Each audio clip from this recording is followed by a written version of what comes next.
Hello everyone, in this video I am going to show you that how can you add multiple photos in your Instagram story. So let's open your Instagram first and then tap on the plus icon like this and then click on the story at the bottom of the page. Then you will find here such type of the interface. Then tap a photo here like I am tapping a photo of keyboard of my laptop.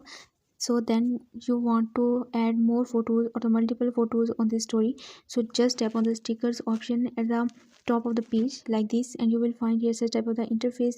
Then scroll down, you will find here an option like this, click on it and then select the one that you want to add on this story. Like this, I want to add this, then tap and move at the right place where you want to settle it like this. And then I want to add another one, then again click on it, again press here and then again select the one that you want.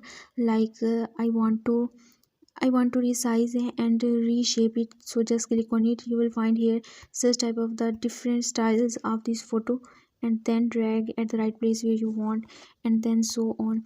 So guys, it's gonna be pretty easy to add the multiple photos on your Instagram story. I hope you all guys like this video. Give this video thumbs up and also subscribe my channel. Let me guide. See you again in the next video. Thanks for watching.